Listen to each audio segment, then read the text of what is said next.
Hello and welcome to the Rundown. I will be your host today, Craig DeLuz, coming at you from the West Coast, the left coast, behind the Iron Curtain, otherwise known as the Sierras, in a state known in free America as California. But as we all know, I do not do this program by myself. No, I try to come along and help out the best I can. My name is Mike Pewarski. I'll be your co-host today. That's the co-host from the East Coast, the coast with the most, with the co-host from the most, here on The Rundown, where we bring you conservative views and 2A news. Well, it's actually conservative. Well, no, you're right. 2A news and conservative views, and both actually. We're going to bring you. We're going to bring you both news and commentary in both Second Amendment issues as well as conservative issues. Because, being in the state of California, we don't get to hear a lot of conservative news out here, unless, of course, we're watching stuff on what's going on in free America. Sometimes you get it, like like a message in a bottle might come ashore. You can open it up. They throw it over the wall, over the Iron Curtain. Wall, yeah, you get it too. Yeah, exactly right. Yeah. Fun stuff. But today is also a very special day because, you know what day it is, right? It's two special days, but today's the middle of the week. My favorite day, Hump Day. Hump Day. Uh-oh. Mike. What day is it, Mike? Uh-oh. Mike. What day is it, Mike? It's Hump Day. Hump Day! Yes. Folks, you gotta love Hump Day. So for those of you who are new to the program, Hump Day is like our attempt to begin the weekend, right?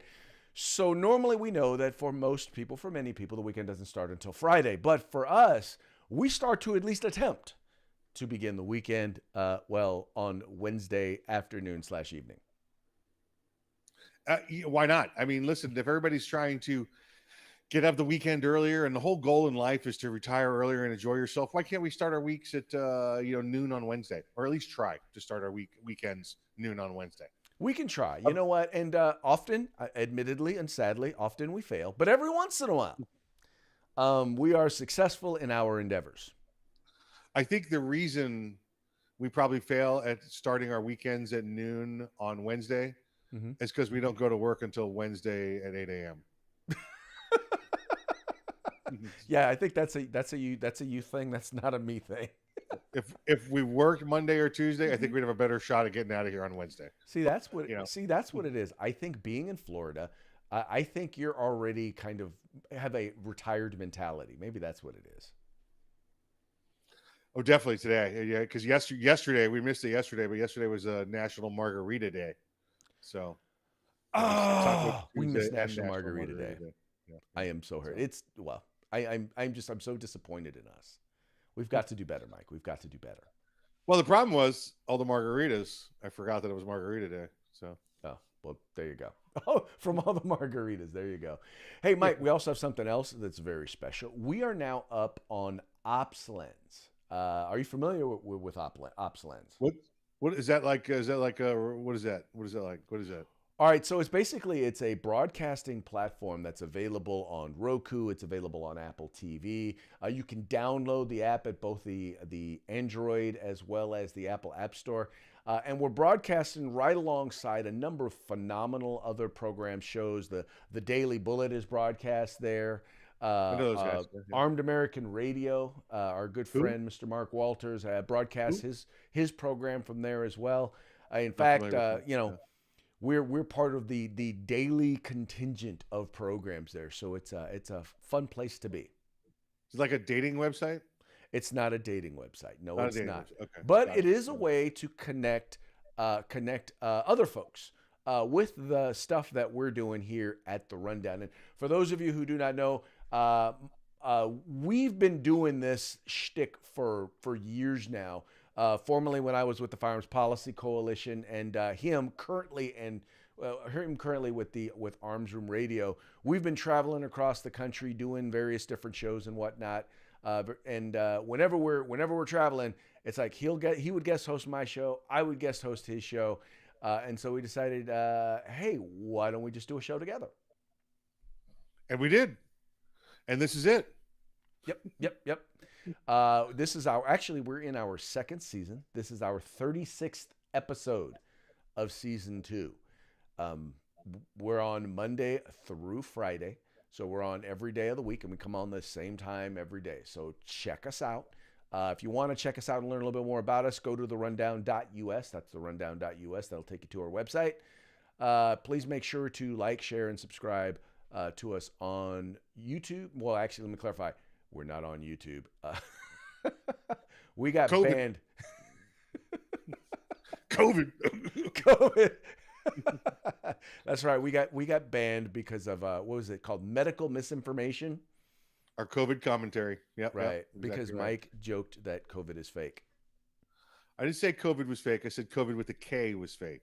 Right. And that like got us crab with banned. the K is fake crab. You know. Yeah, that got COVID us with the banned. K is fake But COVID. Yeah. hey, we're here on OpsLens now, so this is the spot to be. This is it, and we're on Mondays too, even the holiday Mondays, which Yes. Mike didn't know this past Monday, so I had to scramble and get to the camera in time. He found out. which is he not- found out real quick. Because Look, normally on holiday Fridays we're off, so I just figured holiday Mondays we were off, and I get the notice, dude, we've been live for 2 minutes. I'm like, oh, wait. I'm gonna run out to the camera. So luckily I was home. So he just had to put his face on. that's it. This one right here. All right, we've been dawdling for long enough. I think it's time for us to go ahead and get into the news stories for today. Alrighty. All right, for those of you who've been following the Ahmaud Arbery trial, remember there were 2 of them. The first one was the 3 individuals who were convicted of murder there in Georgia, where they basically, they thought he was breaking into a house, and they decided that they were going to attempt to detain an individual, and they wound up shooting him, and he wound up dead, and they all got convicted of murder. Well, there was another trial, a second trial, where they wanted to determine whether or not it was a hate crime. And let's put it this way, it's been determined that it was in fact a hate crime. That's what the federal jury decided in that particular trial. And Mike, I was interested in getting your perspective on this particular verdict. Well, Craig, when the original verdict came out, I remember it came out, days after the Rittenhouse verdict came out, and I told you ahead of time when we were watching the trial. We didn't watch the Arbery trial every day like we did the Rittenhouse trial. Just because the Rittenhouse trial started first, if you recall, it wasn't like we picked one over the other. You could only watch one full time, and there was a lot of inconsistencies coming out of the defense side there. Some of the stories were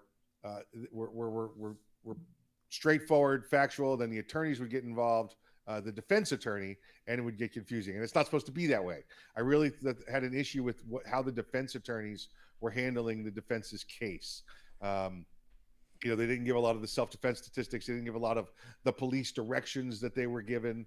But listen, they were convicted of that crime, and you and I stood by that at that point and said, listen, here, we weren't there for the whole trial, didn't get to see the whole thing, so we're going to stay by this conviction. The one fact that I did take away from that was that if Mr. Ahmaud Arbery had lived through that event, he would also be in jail right now for burglary. So let's not forget that these weren't 3 vigilantes hunting down a black man. Okay, so let's don't lose sight of that fact.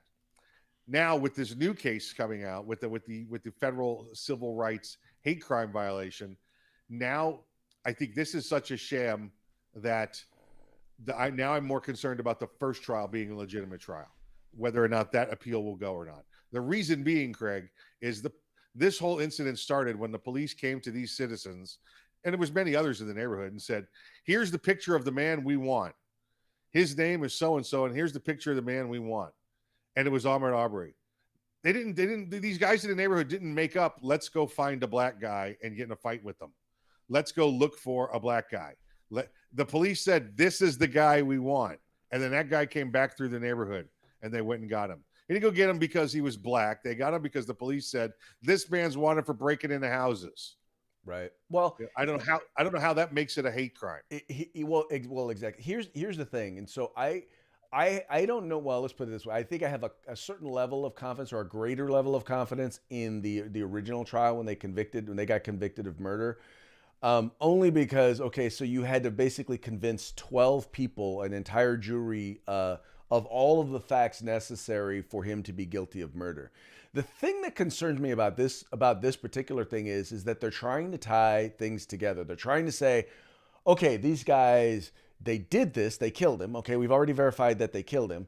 They're trying to then put motivation onto why they did what they did. And admittedly, like you said, we didn't follow this trial as closely as we followed the other one. But they're trying to say these guys said and tweeted and communicated racist things. I don't doubt that. Obviously, they shared evidence. But there's a difference between saying that they are racist and their racism then led them to kill this guy, Ahmaud Arbery. I just think that we're now getting into the mode of thought police. And to the fact of that, if they were guilty of murder and they're going to get life in prison, I don't understand the point of now saying, well, they did it because he was black.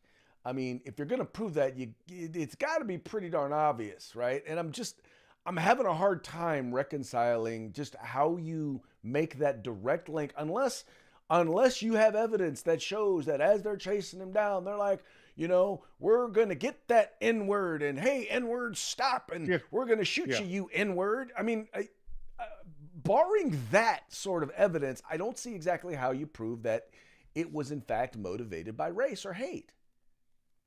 Yeah, and I think, Craig, I agree with you absolutely. I think if that had occurred, we'd have heard all about that in the first trial. We'd have heard about that, on the news this time. The only thing I could think was, you want to prove to me it was a hate crime? Show me that the previous month the police came through with a picture of a white guy and said, we're looking for this guy, and these three guys said, oh no, we can't help you. Sorry. Right.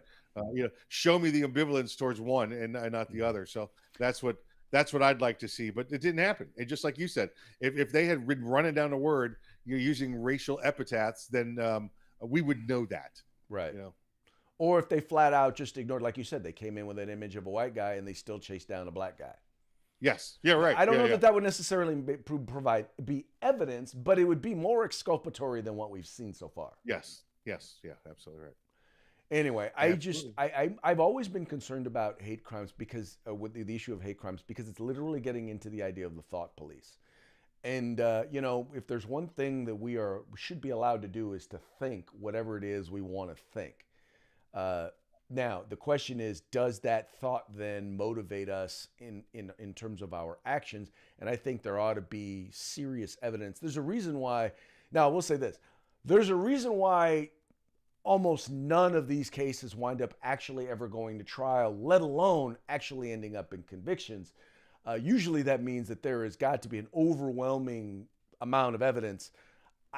If there is, then the news media really hasn't done a very good job of reporting on it, because all they've ever said is, yeah, these guys said some racist things and they killed this guy.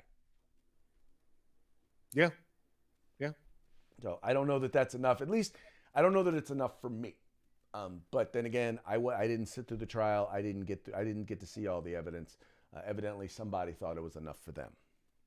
Now, this one kind of has shades of the Zimmerman trial, where that prosecutor Angela Corey was brought in from a different jurisdiction. That was a little bit different there, but it was because of the crimes of racism, calls of racism. Oh, it was racism. It was racism.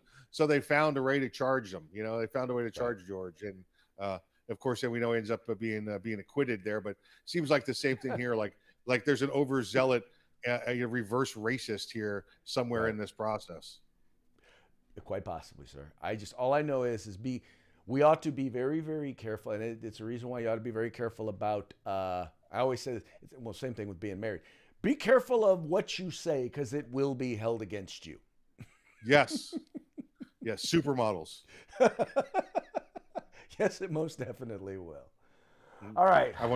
Okay, this next one, once again, coming out of California, I'm sure will not surprise you one bit, Mike. But in the UC San Diego, They're trying to top UC Davis, where there is actually a government-funded institute that seeks to do research or propaganda promoting gun control. Well, UC San Diego actually did a study, and they're trying to encourage Biden to once again ban and confiscate semi-automatic centerfire rifles, or like they say, AR-15 style rifles, or as they prefer to call them, and I always use my air quotes, assault weapons. That's right, they want to ban them. And here's the funny part, Mike, is in their thing, they say, well, many firearm buyers and sellers do not comply with assault weapons bans. Gee, Mike, I am shocked, I say, to find out that people don't comply with stupid laws. Yeah. Listen, the way the law is written too for manufacturers and dealers is that, let's say I manufacture AR-15 style rifles, right? Modern sporting rifles, semi-automatic rifles, and your state of California. Well, actually, California is a bad state as an example because of the DOJ. But let's say the state of Maryland, all right, which we know is undergoing a lawsuit against their assault weapon ban. Well, let's say a dealer there contacts me and says, "I want 10 of your please AR-15 best models you have." So, as a manufacturer, as a holder of a federal firearms license, you'd make those firearms and ship them off to another federal firearms license dealer in Maryland. Well, guess what? Not my job to make sure he's in compliance with his local laws. It's his job, because his license is where those local laws are different, for him to comply with the local laws. Now, if that guy decides, listen, I'm reinterpreted this standard for Maryland's assault weapons ban, and as long as I put the grip on backwards, it's okay, and he does that and sells it to the individual, then the individual changes the grip back. It's got nothing to do with the federal firearms license dealer that manufactured them. It's between the guys on the ground there, and that's an interpretation rule at the state level. So you're right, because this federal reinterpretation and state reinterpretation of the Second Amendment, it's a little, little bitty issues that are being dealt with down at the local level, and not really an issue, because a lot of them are just ignoring them, going, "We don't care. Take us to court. We don't care." The one big difference that I've seen, and I avoided it as the example, is California, because you've set up your own California Department of Justice, which, by the way, Craig, I'm sure helps and aids the economy there. It doesn't draw from it at all. Oh, no, the Department of Injustice. Now, what's interesting about this piece, about this study, is one of the things that they're purporting is not just the banning of them, but the confiscation, because here's what happens. Oh, yeah. And this is the interesting part. So what they note in their study was that as soon as there's an announcement of an enforcement, in other words, as soon as they say, we're going to pass a law banning X, well, then people run out and buy X. And it's like, duh. Yeah. So what they're trying to do is get rid of the idea of grandfathering in the ability to purchase these firearms. So in other words, if you got it, you can keep it. And that's what usually happens with these bans. Even though you purchased it legally and lawfully, what they're now saying is they now want to not, once it's been banned, they now want to be able to confiscate it from you.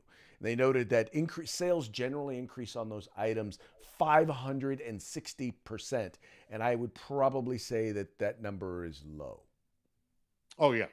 Yeah, absolutely. Yeah. And like you said, people, as soon as you tell somebody they can't have it, that's when it's a great boom for sales, right?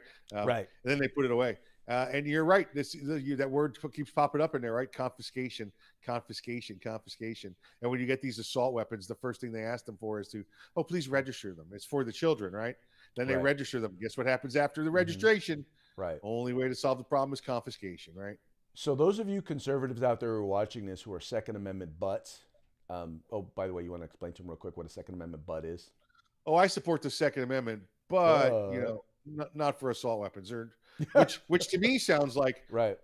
I support the First Amendment, but not for minorities. Well, but here's the interesting part about that is that in these cases you talk about registration. So right, folks, the only real reason for registration of firearms, because by the way, crimes are almost never solved by firearm registration. The only point of registration is that when they eventually get around to banning those firearms, it makes it easy for them to know who has them so that they can come and confiscate them. Confiscation is the end game of registration. Yep. Just so you know. Oh yeah, yeah. Confiscation and then converting it to government use. Don't forget that part. Oh yeah. No, most definitely. Yeah. Okay, so that then leads us to what's going on in Portland. Now this is not Portland, Oregon, and because I don't want you to think that Portland, Oregon actually maybe corrected itself and got something right, because they didn't. There was a piece that was a tweet that was put up by Portland, Maine, by the police department over there in Portland, Maine. And this particular post was against the idea of quote unquote ghost guns. If you don't know what a ghost gun is basically an unserialized firearm, which, as we all know, many crime guns have the serial number scratched off, which I guess makes that a ghost gun too. But really we're talking about home-built firearms. And so they basically came out against home-built firearms. They caught a ton of feces and were basically forced to remove that post or delete the post that was made about homemade. And once again, it's interesting here that the publication still called it ghost guns, but they're not ghost guns. They're simply home-built firearms, home-built, unserialized firearms. And I don't know why these folks are buying, well, I probably do know why they're buying into the narrative. But once again, continuing to call them ghost guns. Yeah, the fecal matter hit the rotary oscillator on this one. They posted this up there, and I guess somebody there in the PD didn't know anything about it. It's probably some civilian tech or something like that, or somebody that really just wasn't a lawyer, as we know, right? And even lawyers don't know a lot about these unless they specialize in firearms.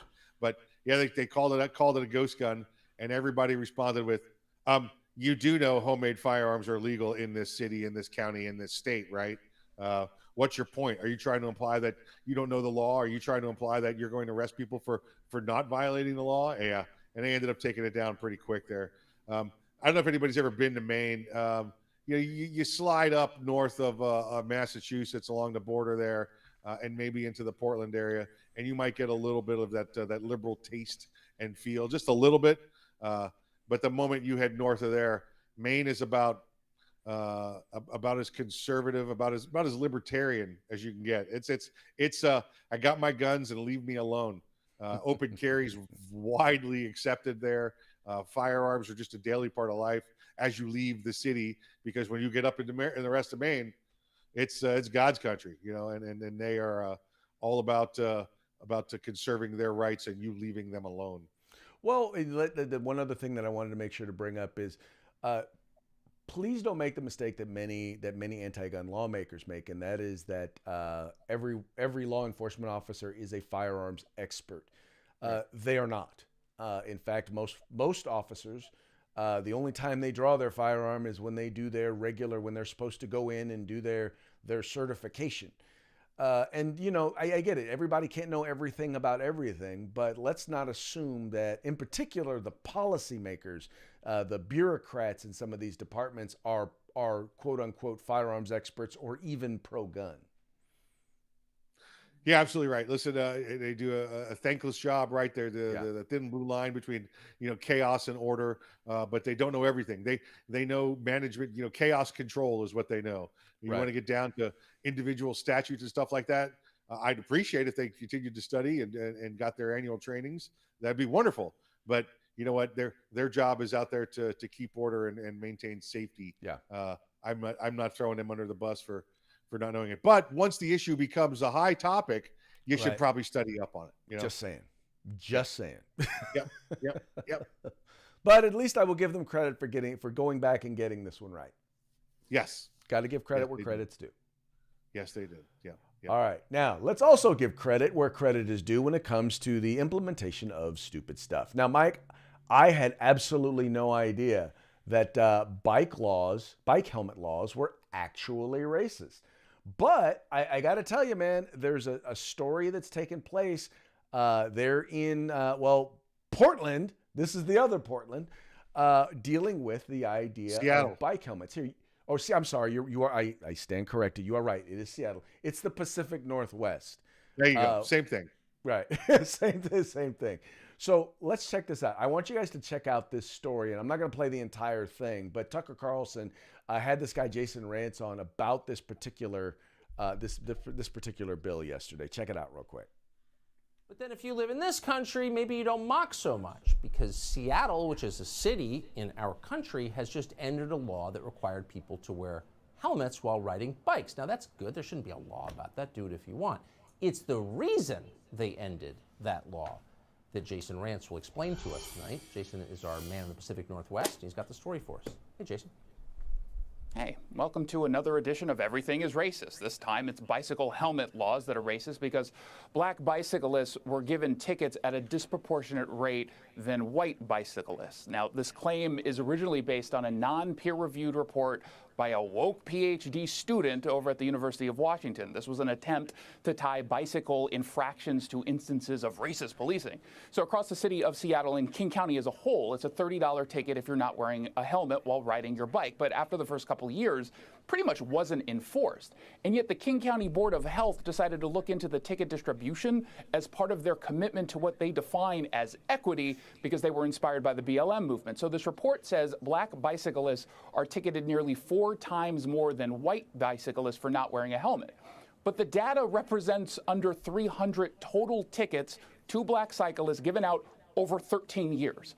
And some of the people who were ticketed were homeless, most likely riding stolen bikes, which likely caught the attention of the cop at the moment that they gave out this ticket. Nevertheless, it was enough for the whole King County Board of Health, by a vote of 11-2, to repeal the law, because they say the research that I just cited shows that, quote, racist and discriminatory enforcement came as a result of that. Except the research doesn't So once again, first of all, 300 tickets over 13 years, right? 300 tickets over 13 years. And so then they decided, well, it's racist. Now, mind you, they go on to point out that in this particular study, Mike, that the overwhelming majority of tickets were handed out to white people. It just seemed to be disproportionately black people. I just want to point out, Craig, that if you're an adult and you're wearing a bicycle helmet and you're not on like a bicycle competitive race, then you deserve a ticket for something, because why are you wearing a helmet? Why are you looking like an idiot? All right, you just be an adult, be responsible. Maybe you should get a ticket for not wearing elbow pads and knee pads too. I don't know. You don't want to scrape those either. Quit being a slave. All right, stop being the government's puppet. Go out there and make your own decision. You're an adult. What are you wearing a freaking bicycle helmet for? But on the flip side of that, Craig, listen, let's get a real study. Let's get an actual study with some actual stats, and not some non-peer-reviewed PhD student who was looking to make headlines with another story of racism. Well, and Mike, the thing is once again, a lot of this comes down to police interactions. Like you said, a lot of these people were in fact homeless, and it's interesting that there was no real conversation about how many people about that particular issue, because obviously if someone's homeless, they're probably more likely to not have a bicycle helmet.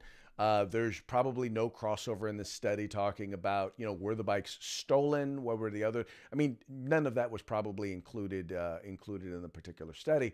The point is this, Mike: if you are looking for racism, you will find racism. And it's kind of like this. And I always say it's like there's this issue where it's like there in statistics, there's correlative and there's causative. Correlative means A causes B. Correlative means A and B are heading in the same direction, right? It means that if A is there, chances are B is there. But causative means A is causing B. And the thing that's frustrating is with a lot of these laws, a lot of these things, and a lot of these studies is all they look for is A and B heading in the right direction. And the assumption is made that A is causing B, right? Yeah. There may be 9 times out of 10, there are completely different factors that have nothing to do with race that are causing B, but maybe that just happens to be more prevalent among A. And it is the whole foundation of of all of the racist charges. And by the way, they massage the statistics until it fits that particular narrative. When I took statistics in college, my professor basically said, look, there's lies, there's damn lies, and then there's statistics. Make them say anything we want to say. Yep, exactly. Exactly. Right. Yep. You can most definitely get them to say anything that you want them to say. Which, by the way, then also kind of gets me into our parting shot. For those of you who are new to the program, this is where we basically find stuff that, that we find humorous, that we think you would want to see or hear. Just kind of, a good way to say, we figure, because we talk about so many just things that frustrate and anger us, that it might be good to leave on a humorous note. Well, one of those notes has to do with the convoy that is taking place, not the convoy, the protest, the trucker protest that is taking place in Canada. And, evidently, we've learned something new, or I've learned something new about that nasty little habit we may have sometimes of honking our horn. If someone cuts us off in traffic or something like that. Little did we know, Mike, we are sending we are sending a message. Here's what that message means. How much vitriol do we have to see of honk honk, which is an acronym for Hail Hitler, do we need to see by these protesters on social media? How many times? Hitler. Honk, honk. Hitler. Honk, honk. Well, yeah, there you go, because you're honking, right? I never knew that that's what that meant. See, I thought the single honk was get out of the way, and then the double honk was my bad, but evidently it means Heil Hitler. Evidently, exactly. Evidently. Well, but where do they get this stuff, Mike? Oh, from their supreme leader, Justin Trudeau. That guy is a tyrant. That's ridiculous, Craig. I mean, listen, you and I try and come up with some pretty stupid things to say every once in a while, and I've yet to come up with honk honk meant Heil Hitler. So I've never seen that. She got me beat. I've never seen that anywhere. I'm serious. I've never seen that anywhere. But but that can't be the only thing. And I'm willing to bet that they're willing to point at other things that might potentially mean Heil Hitler. How about this one? Oh, yeah. The Hilton Head High School Seahawks. That's the HH for Hilton Head. Also, Heil Hitler High School. HH clearly means Heil Hitler. Clearly it does. Clearly it does. But then there's also a Hitler clothing line. Ironically, the Helly Hansen, it's an outer garment where it's ski jackets and like fireman coats. It's a company based out of Canada. And I know them from my skiing days. So HH clearly means, it doesn't mean I'm wearing a comfortable warm coat while skiing or in the snow. It means Heil Hitler. See, there's a lot of Nazis up there in Canada we didn't even know of. Well, there is one that we clearly know of. And, this actually kind of leads me to recognize that, even YouTube occasionally gets something right. Yes. Yeah, I had to share this one. Unfortunately, I didn't have time to get it into the queue here, but I saw this one. I remember I shared it. I was like, oh my God, this all of a sudden, as soon as you said Justin Trudeau and Hitler, I was like, oh, well, there you go. There's your Hitler, baby. Here's your Hitler for you right here. There's your Hitler for you. All right, folks. Well, hey, man, we're about time to wrap it up. It just seemed like we just got together. Just you and I and everybody else. And everybody else, including our phenomenal sponsors. You want to help folks to who they are? Yes, let's talk about our phenomenal sponsors at Gorilla Machining and Grid Defense. They're two fine Florida-based companies that will get you anything you desire for your angry assault weapon. Ha, ha, ha. America's Rifle, AR-15s, and a host of other weapons platforms. And then, of course, our good friends out at the California Republican Assembly. That's right, folks. California Republican Assembly. In California, we like to call them the Republican wing of the Republican Party. Check them out. All of our sponsors, the links are in the description to this video. For those of you who are watching us on OpsLens or on one of our other many platforms, whether it's 2A News, Arms Room Radio, or California Republican Assembly, make sure to go to our Facebook page, like, share, and subscribe. Also, you can find us on Rumble. Make sure you like, share, and subscribe to us there as well. Folks, we appreciate you sharing us with your friends, telling them about the rundown. This is the place to find your 2A news and conservative views with a little bit of fun. Yeah. Feel free to pass us around.